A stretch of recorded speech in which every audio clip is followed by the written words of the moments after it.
falei algumas vezes sobre TDAH e duplas, TDAH e trios, TDAH e bando. Quando o TDAH não vem sozinho, é o que na medicina é chamado de comorbidades, ou seja, quando há um outro transtorno associado a um transtorno base. E hoje eu quero falar sobre TDAH e ansiedade. Meu nome é Paula Frati, eu sou psicóloga, neuropsicóloga e eu converso com pais de crianças com TDAH. Acho importantíssimo falar sobre algumas parcerias que não são nada recomendadas e que principalmente podem ser evitadas. É por isso que hoje eu trouxe esse tema, TDAH e ansiedade. Eu vejo que muitas crianças com TDAH são mais ansiosas. Vejo muitos pais trazendo essa queixa, tanto para o consultório quanto para as minhas redes sociais, enfim, e sem saber o que fazer. São crianças que roem unhas, que comem demais, que atropelam as coisas, que falam em momentos inconvenientes, que têm atitudes inconvenientes.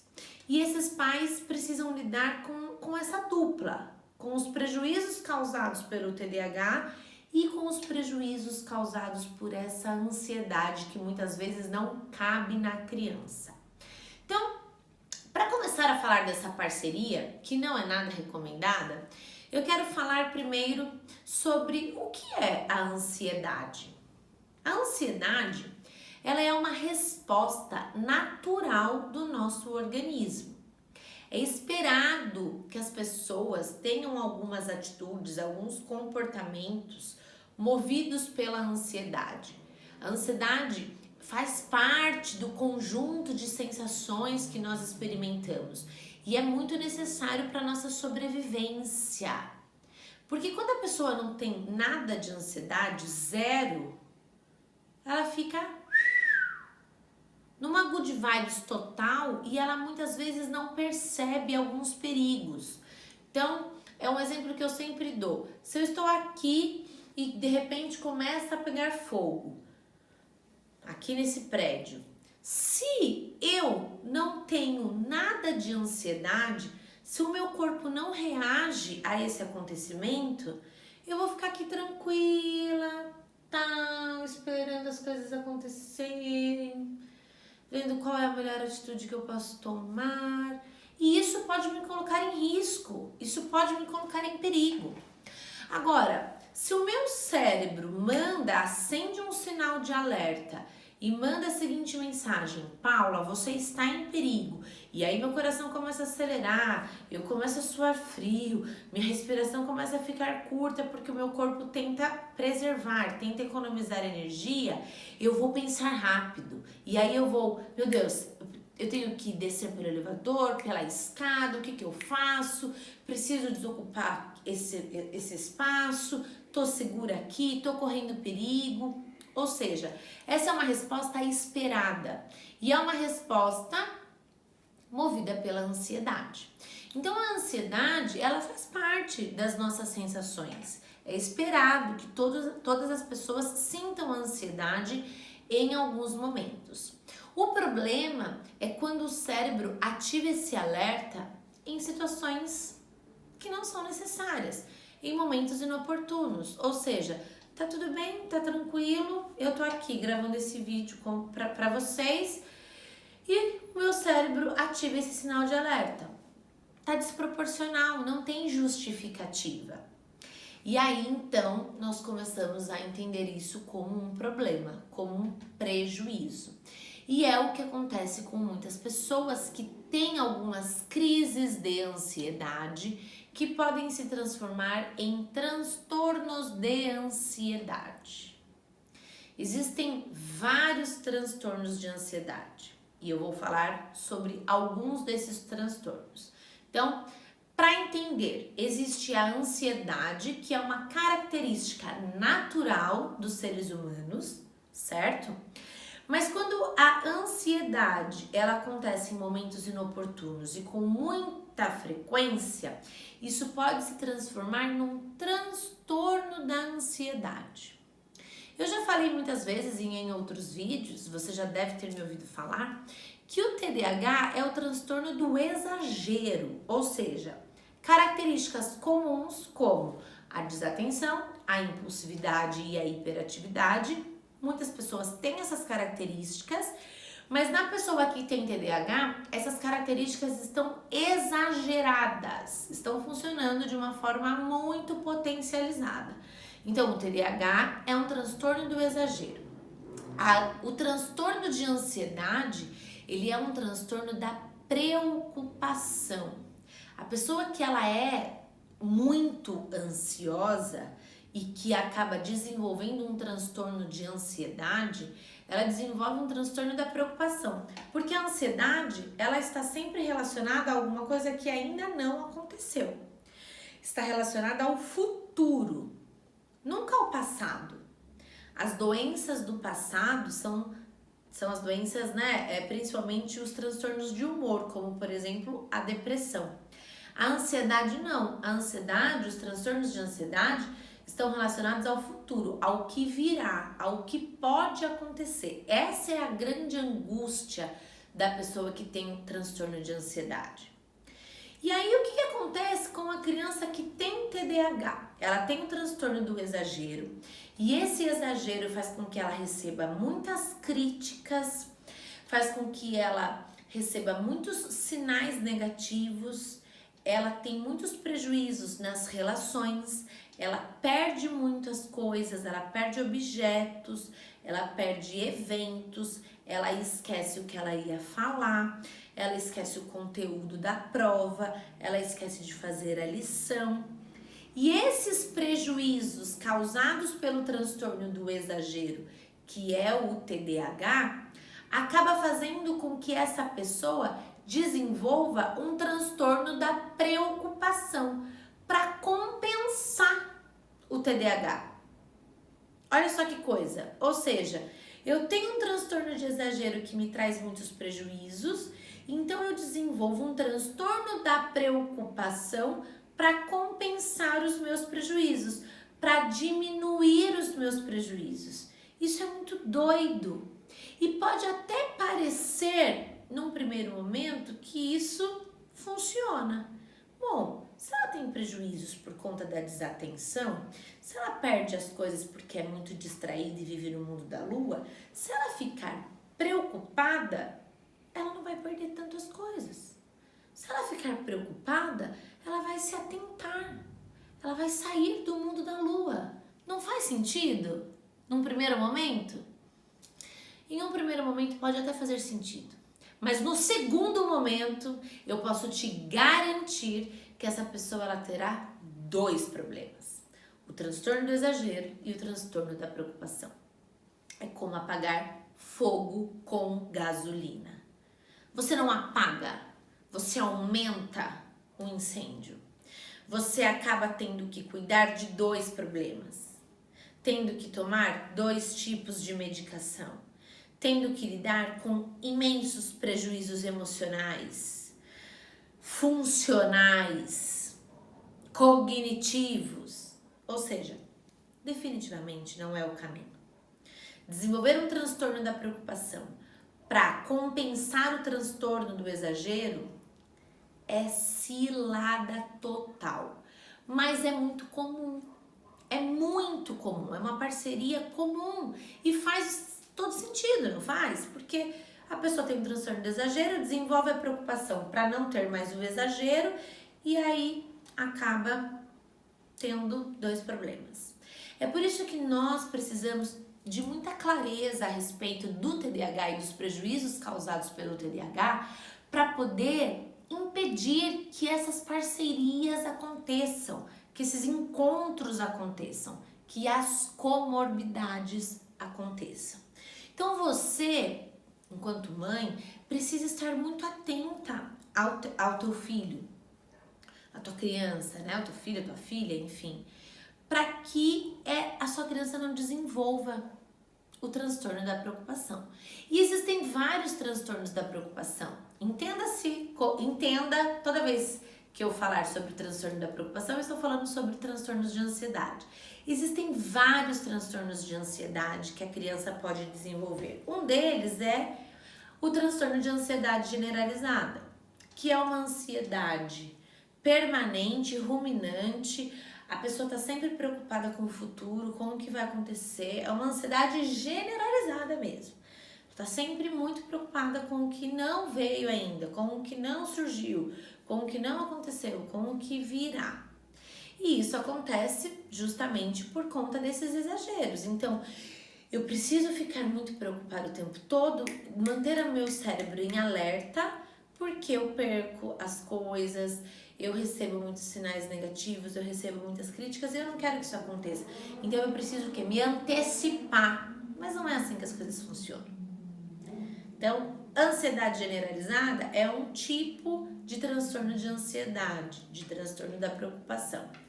Um outro tipo de transtorno de ansiedade é, por exemplo, o transtorno de pânico. O transtorno de pânico também entra nessa categoria de transtornos de ansiedade. E o transtorno de pânico, eu acho que para quem já teve uma crise, um ataque de pânico, sabe bem o que eu tô falando. É uma das piores coisas que pode acontecer com alguém, porque é uma sensação horrível. Então, os sintomas são taquicardia, sudorese, falta de ar, o mundo tá girando, uma sensação de morte muito presente. Então, assim, é realmente horrível de sentir. As pessoas que têm um transtorno de pânico relatam muito sofrimento e o maior desejo é que isso nunca mais aconteça. E, em contrapartida, o maior medo é que isso aconteça de novo.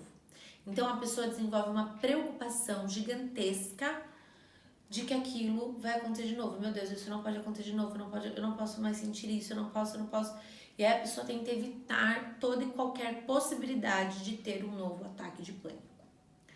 Por que é comum que pessoas com TDAH acabem desenvolvendo o transtorno de pânico? Porque algumas áreas cerebrais, algumas alterações cerebrais, elas acabam coincidindo. E além disso, a pessoa que tem TDAH, ela tem uma capacidade muito grande de hiperfoco. O que significa o hiperfoco? É um foco grandão, certo? O hiperfoco, ele é ótimo quando canalizado para o bem, porque a pessoa pode desenvolver as habilidades como ninguém. Agora, quando canalizado para o mal, para as coisas ruins, isso pode ser muito ruim. Então, num ataque de pânico, por exemplo, onde a pessoa está tendo ataque cardíaco, sudorese, a sensação de morte, se a pessoa com TDAH, ela hiperfoca nos sintomas, ela potencializa os sintomas. E um ataque de pânico que dura mais ou menos 20 minutos, na pessoa que tem TDAH, isso pode dobrar, triplicar, porque ela está hiperfocada nos sintomas. E ela pode vivenciar esses sintomas de uma forma muito mais potencializada. Então, é muito mais grave o transtorno de pânico na pessoa que tem TDAH. Um outro tipo de transtorno de ansiedade muito comum nas pessoas que têm TDAH é a fobia social. Todo tipo de fobia também faz parte dos transtornos de ansiedade. Fobia significa medo social, ou seja, medo de pessoas, medo de se relacionar com pessoas. E por que isso acontece? Porque as pessoas com TDAH, isso não é muito difícil de imaginar, né? As pessoas com TDAH recebem críticas o tempo todo e desde muito pequenas. E aí elas passam a desenvolver o quê?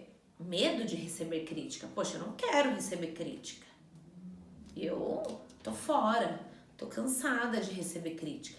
Então o que eu faço? Eu evito o contato social. Apagar fogo com gasolina, porque nós seres humanos somos seres sociáveis, nós precisamos do contato um com o outro, nós precisamos de afeto, nós precisamos de relação social, nós precisamos. Eu estou falando isso por uma questão de sobrevivência. Ninguém vive sozinho.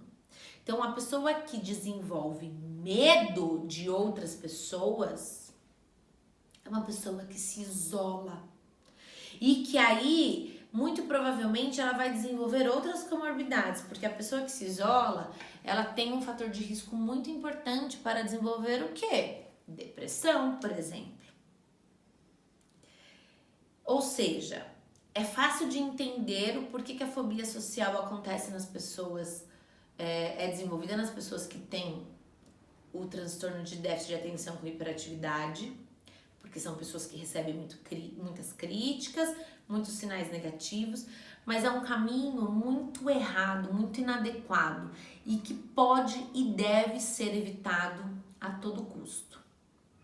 Então, eu trouxe aqui alguns exemplos de transtornos de ansiedade, de transtornos da preocupação, para você situar aí na tua casa, na tua criança. Dificilmente a gente vai encontrar uma criança pequena com transtorno de ansiedade generalizada, ou com transtorno de pânico, ou com fobia social. É difícil, as crianças elas não desenvolvem esses transtornos de ansiedade, mas elas já apresentam alguns fatores de risco. E aí que mora o perigo, porque se você não olha para esses fatores de risco, você não cuida. E se você não cuida, chega na fase da adolescência, que é onde dá o boom e é onde essas comorbidades, essas parcerias acontecem. Então é muito importante olhar, prestar atenção desde muito pequeno. E aí o que você pode fazer pelo teu filho para ajudar ele a não desenvolver essas parcerias? Primeiro você precisa entender o que acontece. Onde é que teu filho está descontando mais esses prejuízos causados pelo TDAH? Onde é que o teu filho está focando a preocupação? Ou seja, ele tem o transtorno do exagero e você está percebendo que ele está desenvolvendo o transtorno da preocupação. E como é que é essa preocupação? Ele está preocupado com o quê? Com o que as pessoas estão pensando, com os amigos, com a família. Como ele lida com essas frustrações? Ele come demais, ele rói as unhas, ele fica com insônia. Comece a perceber para você montar este quebra-cabeça e poder orientar, direcionar o teu filho.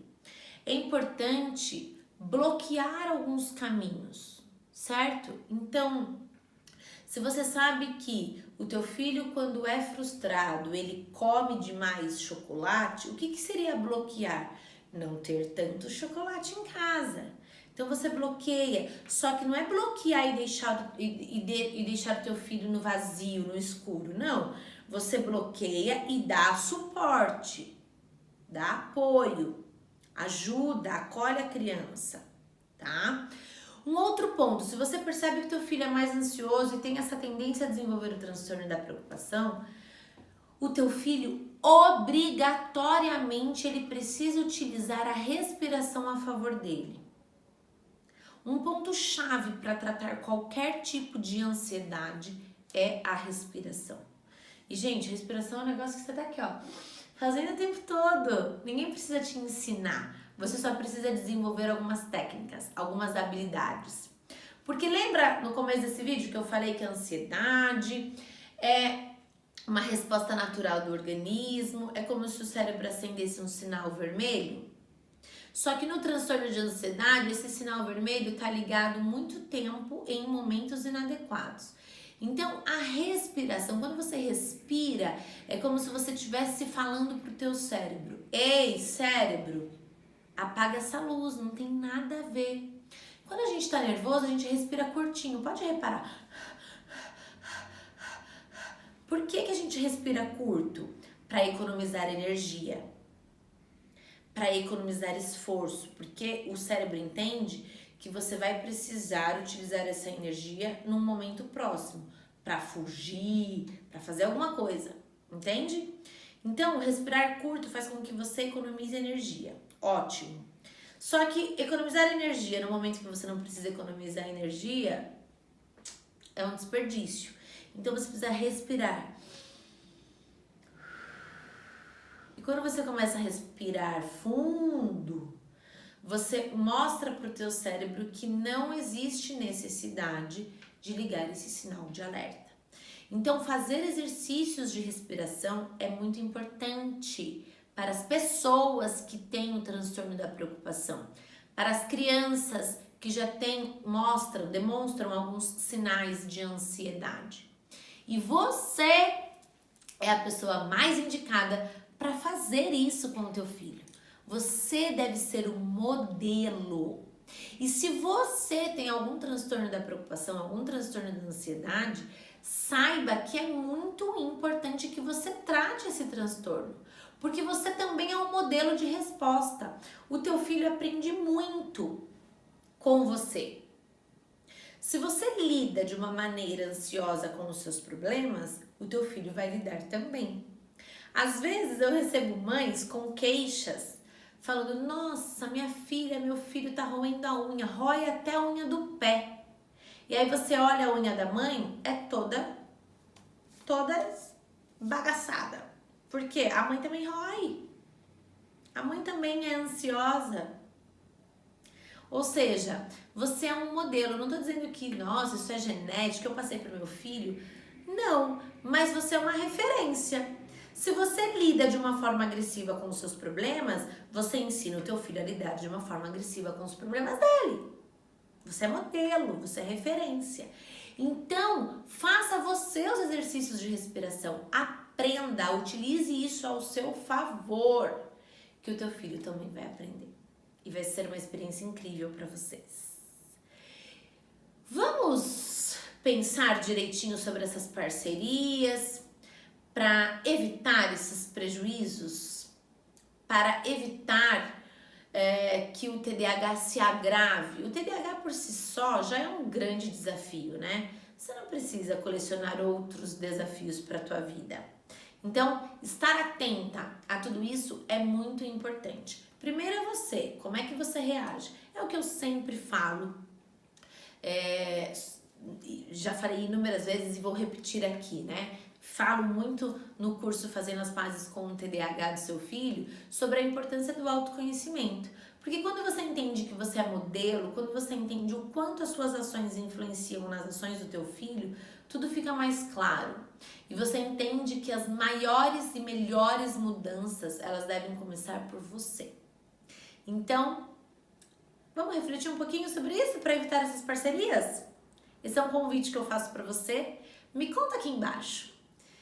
O que você percebe? Teu filho tem algum transtorno da preocupação? Você percebe alguns sinais? Como é que você percebe isso em você? Como é que você tenta ajudar o teu filho? Compartilha aqui comigo quais são os recursos que você utiliza. Você já utilizou o recurso da meditação, da respiração para ver os benefícios, para sentir os benefícios? Não é nem para você ver, é para você sentir os benefícios.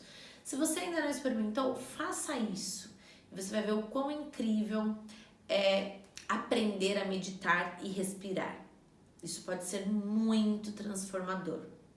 Compartilhe aqui comigo a sua vivência e não se esquece de se inscrever aqui no meu canal e ativar as notificações para você ficar por dentro de todas as novidades.